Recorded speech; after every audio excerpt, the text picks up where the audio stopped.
I hope you had a chance to process everything that we just talked about in the first half of this pod.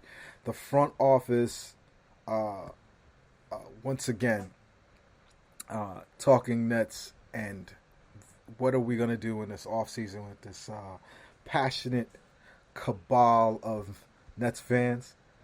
So where we left off, I asked the question, what is the viable move that the Nets can do that can answer this question? And I saved it for Jacques because I've heard what he said on his pod, and it's so weird. It's like I know that's the right answer, but because I want to do some real exotic thing, I'm not sure if it's right.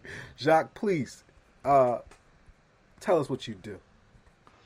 Look, the viable option is that they use the taxpayer mid-level to get a guy like a Mo Harkless and add in some just much-needed defense. The Nets need defense. Last season, I think, was an aberration in terms of being 8th, 10th in defense with the cattle that they had. I thought Kenny Atkinson was part of that. I also thought Jacques Vaughn was part of that. I think next season, unless there is defensive talent added, like Sam said, an Aaron Gordon, or the Nets could be like the Cleveland Cavaliers of 2015 or 16, where they were first and second in offense, but 29th in defense, and they were just so poor on that end of the floor that it just left them. When you go against the Golden State side, you're going to be a fish in, sinking, if that's even possible. But I mentioned Larry Nance Jr. And I think you'd probably have to just give up like a Torian Prince, maybe that 19th pick. They didn't have any wings there in Cleveland. They could use one of them. They'd take Torian Prince's deal. That's yeah. He could and be I think that's viable. I think my guy Matt Brooks or someone from Glue Guys brought that one up, and I really fell in love with it. I like Aaron Gordon too. I think that's been the long-standing rumor within Nets Twitter, but for a good reason. Reason. He plays good defense. He's an athlete. Shoots the three ball well. He could do a little bit off the dribble. He's like the poor man's Draymond Green for the Brooklyn Nets, which is what they need. A guy who can play some 4 or 5, cover up the likely defensive downside of KD recovering from the Achilles injury. And, I'm big on ransacking whatever Houston are doing. Tillman Fertitta, whatever his name is. He doesn't have any money anymore. Steal Robert Covington. Steal PJ Tucker. Steal Daniel House. Get those guys. Eric Gordon, we don't need another shitty long-term contract on our books. Torian Prince is the only one there. And we've got Joe Harris. Guard. Exactly. We don't need any of those. We've got about 8 of them. We have like 7 in freaking Orlando. But we need defense. And for me, that has to be a priority in the offseason. For a certain point in time, I was in love with, Chris Dunn as a sign-and-trade and restricted free agency. I think he's an all-defensive caliber player and, would cover up the weaknesses of Kyrie Irving in the pick and roll. I just think that wherever it is on the court, be it in the backcourt, the front court, center, forwards, preferably the forward position, because you're going to be going up against the likes of LeBron James, Anthony Davis, and obviously Joel Embiid, these sort of big guys, Giannis. You want guys that can match up with them in a decent sort of realm. But at the end of the day, the Nets can't be picky because, like Bam was sort of alluding to, I think they might have to also attach Garrett Temple or rescind his team option to get under the luxury tax. That's not a problem. Ain't no problem. Yeah. It's either Torian Prince or Torian Prince and Garrett Temple. But for me, a defense has to be the priority. You can stack it unless it is a Bradley Beal. I don't think it's worth going after another offensive player because, there's only one basketball, as they say, and Kyrie's going to have the ball in his hands a lot. KD's going to have the ball in his hands a lot. Karras and Spencer need the ball in their hands a lot to facilitate either with the second unit or in conjunction with our 2 superstars. So for me, defense is the priority. First of all, I think we all agree, and it shows how awesome of a job I did assembling this crew to talk about this. We're all kind of, I haven't heard a wrong answer yet. Everyone knows my fascination with Aaron Gordon, and the reason why is because of what the Nets can't do. The Nets don't have a guy who's going to go off the dribble and dunk on you. They Jared Allen will dunk on you, but someone has to help him. Kevin Durant does that. Kevin Durant does that. he doesn't really dunk on you. There's a physicality that the Lakers showed how valuable it is in the playoffs. LeBron James is the Lakers' small forward. I mean, most of those end of the game lineups had LeBron at the 4, but still, LeBron James, for a lot of periods of time when the Lakers rolled out, 5-man lineups, was the small forward.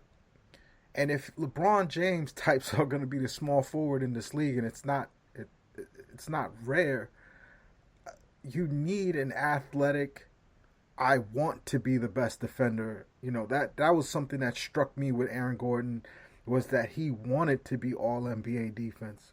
He felt that he deserved it. And Orlando has a great defensive system and have been overachieving. Now part of that is Jonathan Isaacs, but Vucevic is a stiff. And Isaacs and Gordon does a hell of a job. And what Gordon can do with KD is, when the power forward is not, the guy that needs to be defended, KD can switch on to the power forward, and Aaron Gordon can guard small forwards. He's that quick. And so not only is it the defense part, but it's the athleticism. We don't have a guy that's just going to be on the other side of the wing. It's either, a defense has to pick their poison. Who's going to dunk it? Jared Allen or Aaron Gordon. And so, for me, that's the dream get. It's not possible. I would be thrilled with Christian Wood as well. But let's get pragmatic. Knowing Sean Marks, and I'm going to go the reverse way this time. Jacques, tell me, knowing Sean Marks, what do you think they will do? What I think they will do, Eve, is I think that it's probably going to be the more boring answer. I think that they retain what they have and see what they've got, because, like it's been mentioned by all of us here, we haven't got a chance to see what this team is. And if the trade deadline has the purposes of, all right, it's not working, let's improve what we need to improve. I still think that guys that are lower level free agents, Mo Harkless, these sort of dudes who play a bit of defense can be easily gotten. Maybe a backup center, Aaron Baines, I don't know. Maybe just guys that can be got on the cheap. And maybe if New York is willing to give up Harkless and not pay him, we'll have to see about that. But I think I don't think the splashy trade is going to be made. I think that if anyone, it might be Spencer Dinwiddie for the Aaron Gordon trade. I think that's likely. I think that's probably the most realistic and the one that benefits the team and both teams, mind you. It's almost a win-win deal, because Orlando need a capable ball handler, because I know DJ Augustine and Markelle Fultz, rehabbing from all of his issues isn't going to do it for them. So I think it's a boring sort of answer to sort of say Mo Harkless, some sort of defensive wing, a guy who can just sort of contribute a little bit. JaMychal Green isn't a guy that can be got, but just guys like that can be in this, like we've sort of mentioned, the 7 to 9 man rotation and contribute a little bit, whether it's in closing lineups, whether it's in starting lineups, whether it's in backup lineups.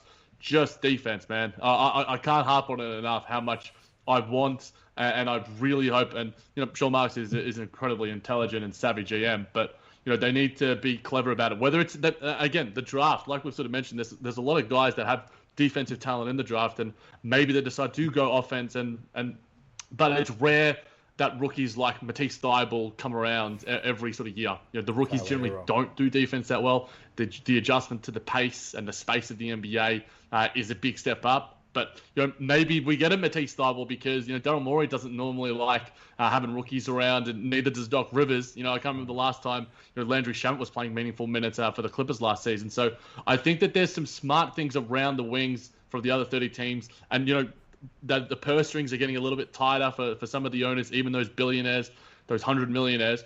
Joe Tsai's comfortable right now. He can do those little things where it's like, what? We can give this guy $4 million, even though they're going to only give him the vet minimum. So I think there's some clever maneuvering that Sean Marks will do. Yeah, look, the thing about how the Nets navigate this, it's going to be like everything that I've ever been mad about before. But the difference is this offseason, and Los, I'm gonna bring this to you. I know you you think I'm crazy. I know you think I'm making things up because it sounds crazy. And I know it sounds crazy. But I'm telling you right now, Los Hernandez, they're about to make a gigantic trade. Not that they're going to make it a gigantic trade. They want to. They are trying to get a third star. Will they pull it off? I think because of the CBA and everything else, if I was guessing using my logical brain, I would guess they can't do it. The cap didn't grow, but that does have something that helps the Nets because a lot of not so rich owners or owners who don't like losing money on their teams are going to get hit with the tax because the cap is not going to grow this year. But they're trying to get a superstar. That's what I believe. What will they do, Carlos Hernandez? Well, first of all, I don't think you make anything up. I think that, of course, they're dreaming big. And I think it's just extremely, extremely difficult the way things are right now to make these things happen. But yeah, the Nets always think big. They never just, like I said earlier, they're gonna do what they can to make sure they get the title to reach their goal. They're going to try everything they can. So now, I kind of agree. I think it's going to be boring in the beginning. I think we're going to see what we can do to help show up the defense. And I think we're going to wait towards the deadline. And if something is big available at that time, I think that's when they would have a better chance of making a huge deal. But I know So when what you is that deal? say What's it look like? the big deal. No, the deal that. What is the deal that they're going to do? Not the deal that you believe makes them a champion. What is the deal that they're going to do? What is the boring Sean Marks, smart, safe thing that's going to happen? I think it's going to be, and it's not boring. I think they're going to do the Aaron Gordon deal finally. I think that the rumors have been going on for far too long. I really do think that's going to happen. Now, when it doesn't happen, am I going to be upset? No. I just can't. I just can't see them getting Drew Holiday. I know that name is out there, and that's the sexy ESPN name. I just can't see it happening for an older player at a position of. It's not a position of need. I know it. For some, they say it's an upgrade, but I think they finally go after that stretch four, that LeBron defender in parentheses, because there is no LeBron defender. There's only one LeBron, from what I see. LeBron's but I slower think, downer. yeah, I just think it makes sense for both teams, like was said before, and it might not be as big of a deal as we think, but I think that's what they do. Bam, you usually say this thing to me. Oh, you just became a Nets fan. You don't know the pain. You don't know what it really is to be a Nets fan. First of all, let me address that. You guys have had a nice 20 years. You guys had Vince Carter for a period of time. You guys had the Jason Kidd years with Kenyon Martin. That, like, you swept the Knicks.